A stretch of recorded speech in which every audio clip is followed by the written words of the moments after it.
Oere mai ratua te tapa ono te arwhaitu tātou wharere whahur ai te hei heiro tui tatatou ia te i mai te maupo para tapa e mai no te i po.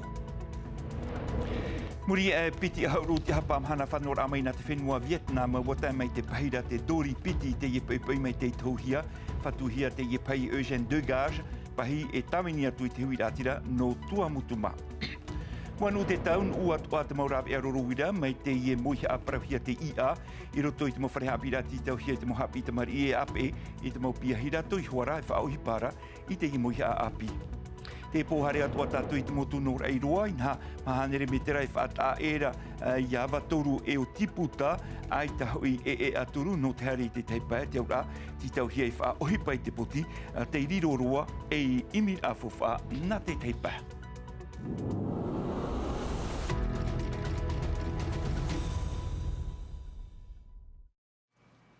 Tara mai homa no tātou maupo parau no iritira ara i te iewe ana tātou te iea a parau pea o te tupu i te hora aharumaha e te iea watea nei i ni ai te hoe wahi ohipar a i te rira i te ureno puna awia. Wa whiwhi te tātai nānei whaahorora i te pere o operera i te tai ni ei te paromu. Wa tāhuri mai te ie pere o ua tuai ei te hoe rawa ohipau te whaaru e roa mai. Pepe atua e piti rawa ohipau te uta ruhia e te rira i te whare mai no taone. Te roto te i pai te rima o te maumutu i titorotoro e te papu te i te piti ati te mea tupu e ati poen e te hoe wahi ohipara. Hamana ona tātou i te piti ahurumahitu no te tiureira hoe atu tātou te poen e te wahi ohipara e te reira i reia tea. No reira nāni e te ua o te tātou ara automau whaatere e te tātou ara automau rawa ipa whaata nei mātou pa atu e te tāpo no te tamhanhana i te i utua whare o te topai roto i te i nei ia ati. Tau i tātou tumparau, mei tau i whahiti atu nei roto i tātou maupo parau, o tā mei te pahira te dori piti i te ie pepe nei, hau i te piti ahurumhana o ie te whanora a mai nā te moana, mai te whenua Vietnam, whatuhia te ie pai e Eugène Degas, pai e whaohi pāre te morawa e api, no te ie tau, e pai atua te ie e tawini atu i te huira atira no Tuamutu apatu e rau, tumparau te ie hapohi mai e tauhiti tau niua musana.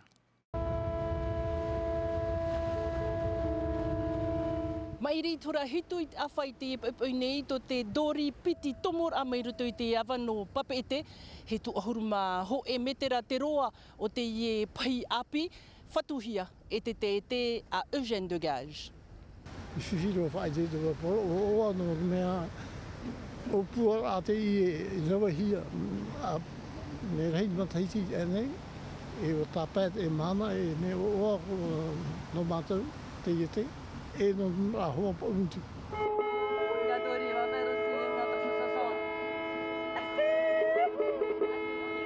Te ie pai e piti matini. E piti matini te wera haia te pere rau i mua te pai. Nāne tautu e tāpiri. Nene pai au tāmara nene ai te whiwhi. Nā te i motua ta au e nānai whaatere te ie te. Maruru te te Degas o te wheruri te parau no te utara a te whereti i roto to tātou mou tāmutu te wahi apira te ea mau horopate te tāna toa e whauta no te hare e hori hare i roto to tātou mou mutu. Te wei to ara te parau no te hui atira to tātou e mea auto nā rātou e tere nani e maa pahi rātou ho e rāwea no rātou te hoira i roto to tātou mou mutu. I te piti ahuruma mahano atete ona e whaarewae no tiki hau. Mei pape tēnei, maha hora. Te rena e ere me roa. Iria mai tiki hau ona e tere i rangiroa manihi. Whakarawa e hau mei e. Murino mei a o te dori mātāmua te ino, e o te ita amuhi ai te e wahu no mutu tanei, ti ei no tue i a tāwrehi atu o iai te whenono Fiji roto i nga av ei toru haere meira, i reira oia. E whaatere whahohi ai. He mena tātou i te nei, ni e te parau no te huru o te rewa, ua o tātou i roto i te tau no El Niño, i te e te roto te mau eiwan a e te puhi opo ar ariwa no teiti wha a te matarar a, e te tia ira i a hope te tau e papu atu e tātou e hea te veit au te huru o te rewa i o tātou nei, tupu anei te mata iroro whai i orera aita, tara mai te moha papura. 2 months ago, I warned that El Niño was arriving Apiti on au ai our tenei doorstep. ua whaara na wau Now e it te is upu inside ta the whare no house El Niño. and turning Te ke up mahana, the heat. te roto roi te whare. E We ua have mar already atu a te endured mea the pea. summer of Te mar anu atu a te whaito El Niño record-shattering heat e te tones. haawhiwhira i te paranita. I mua i te i te ario, te hina arora te papa e parau heino te onu e whaarai te wheruri au te tata i te huru o El Niño whaauhia mai a Godzilla ra te pūwai in ei to tato paraneta e o ta te puhi opo ar ariwa e ti eira no te iemau te mei muri nei. Déjà, ce qu'il faut dire, c'est qu'aujourd'hui, le Te mea enen he prau, ua te mei o El Niño i o tātou. Iahi oan e hiat whaito te teritori mo timha, mea papu El Niño enen he o iai whaauhia, e matai puai e puai roatu. comme fort, voire très fort. Te papu te mau El Niño e ere ho e a huru na te mau hoho anua i whaite mai te mataiti iwa ahuru mahitu e piti tawatini ahuru mapae. Ua whaatupu El Niño i te matai roro whaitarara mea i tiroa te whiwhi te whenua nei. No te i mataiti piti tawatini piti ahuru maono te wei arara te puhi upo ar arewa. C'est très compliqué de pouvoir faire des prévisions sur son impact. E ere i te mea o hia e tūp puai. Trara iahi oan e oe i te mo tap o tat mo whaito e wha i te meira i roto i te o te amuana no o te aniama, i roto i te rewa e ini eit whenua, e mea papu e te veira te mo tap o e aitai i te hia i te mo mataiti mairi. No reira, ti tau hia e hi upo mai te i nga au hia i tō e El Niño whaito puai. Qualifié d'un El Niño très important. No reira ti tau hia i te mau puhi o puar ariwa i roto i a patitifa e ia horo ai tarato pu ahura mata mua e whaarurua nei tato i te mata i roro whai ore raita ti tau hia i a vai nei ne noa. Te tei parawatu ana tato te ACDC, te Mountain Mongo, te Painted Lady, te Midwest e ore ra te Enek Tarol, te ie te maura au e whaarihia e te rira no te tanu, no te hamani rahua i te ra au i o tātou nei. Te o te ie o te maura au pakalolo e whaarihia i tanu i o tātou nei. Iau te ture whenua i tā purahia i te piti ahuruma toro no atete piti taotini piti ahuruma mhara. Arata e hia te ie tā pura ohipa e te whaaterit a no te ohipa whaapu. Tumprau o tā tātou e nenhe e tei o atuin e tā tātou parawai. Tino TV News a toma a pifa. Hara me tātou i tēnei i te pēno te tuaro te piriroa meira te parau no te hewa tuaro nui no patiti wha. Ti tau hia i whainene i te mau tāta e nā rātou e hapa ora i te parau no te whainene i te mau maona i te whenua nei. Wa hope te tua amata mua te me i meri i tātou. Te pāpūra ver hei te mau parititini amui te tuaro no te whenua e hin aru atu are whau i roto i tēnei i whainene rā. Tumparau te i hapa hi mai tahui ti taniwa musana. Ti anō te amui te a, wheti, tau te reher au rātou e mau tino an e te ia te whainene rat mo maona no te heiva tu aro no patiti wha. Je suis entraîneur de taekwondo et je suis sélectionneur aussi. Mai a Rinaldo Pan ai ho e ahuru mapiti te tap o ia rātou no te tuho amata mua e o te ihi opo hia. Te mea ia e hina arohi ara, ia whāna o te maona i te mutawiri atu a ia ngengi papu o ia ti aturi e ia rawe o ia i tāna ohipa hapa o ioti. Te ier i te mo ohipa tamatu e hio nei i roto i ngā wauahuru hora hapi pira. Horo ai tōna taria, tauturu te maona ia tāpai tāna whā, e ia vai noa i tōna man au hamani mai tei, noa atu te whiwhi o te tū aro. Bonjour. No te huir apopo ti tau hia e hapa ari te wheruri a te tumu, maha hare atu i te paehora mātou i ai te tahua hauti a. Piti ahurumini tinoa no te hauti, mea fofu aroa i a hapa ari te wheruri a, e mea whaahia mai te i hapi pir a. Cette opportunité ou d'autres techniques. Faufu atoa no te reini aure rā rawe te tei awea no te tamaru te tino. Whaingenyer atoa te ie no te imi te tei atu maurawea no te whirurir a te a au e ta te tino hina aro nei. Maurawea e no te turupapu i te hoe maona. Wa manuia te ta atoa au te ia mau tino ohipa, e tupu te piti o te tau hapipir ai te mau av e muri, te wha, iar hei atua te ia mau ti ano te aua haati to tātou mau maona, e mai te mea, e prau haapapur anua te ie, en he tā te ie mautia, e titau rua tui te prau tu i te it whare hapir a teitei, i ruto i am a hapir a DU. I roto noa tātou I te parau no te haapi a whahiti meina tātou I tēnei. I te parau no te I mohi aroro wira parau hia pa te IA e tau I roara I te ora rā. I roto I te mau whare haapi no te whenua nei. Te teihi ora ai te whare haapi tua toru no autu maoro tito hia I te mau orume tua haapi.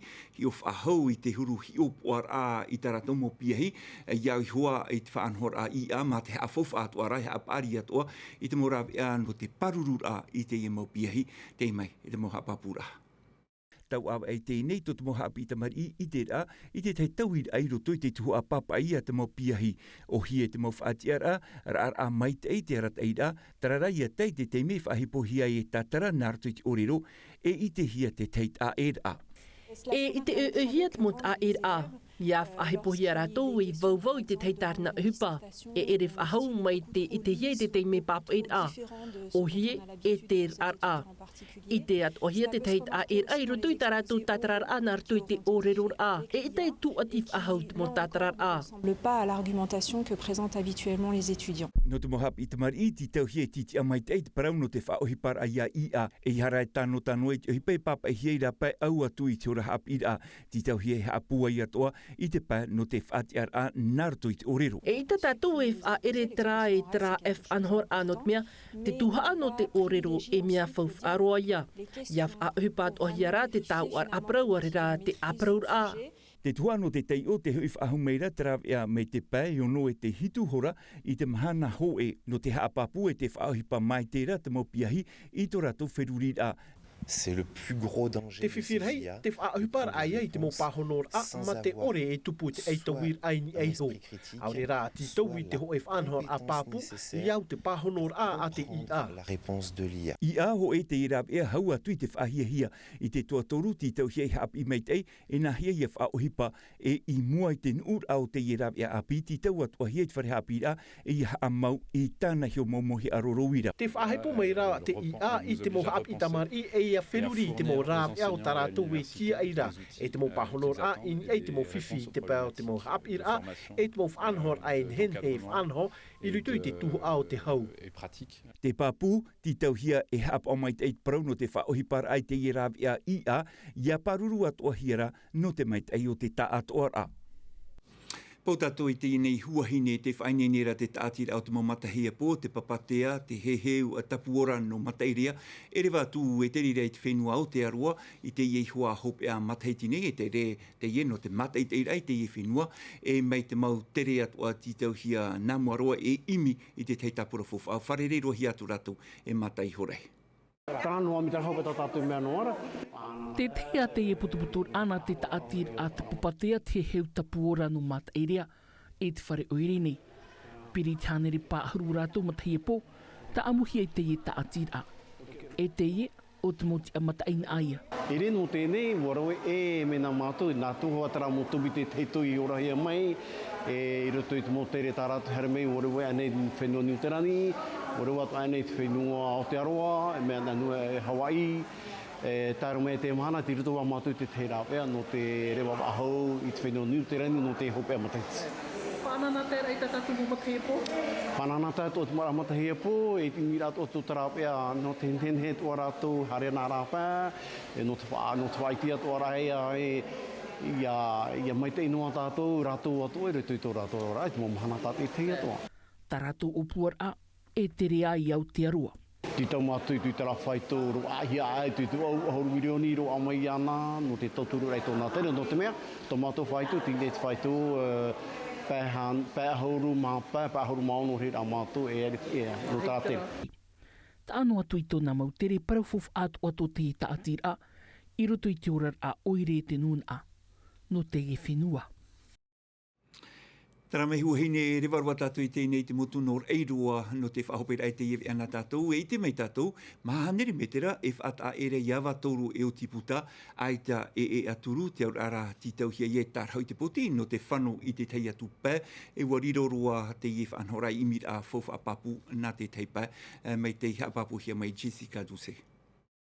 I te mahana atua te tere nei te hui atira mai awa toru haireti atu I tiputa aure ia mai te hei atu pē no te heire I tarato ohipa hi o te taute aure ia no te rave I te manurewa I tiputa aita e wharem ei aita atua I taur a manurewa pē minuti te maoro te tere nani ei te poti.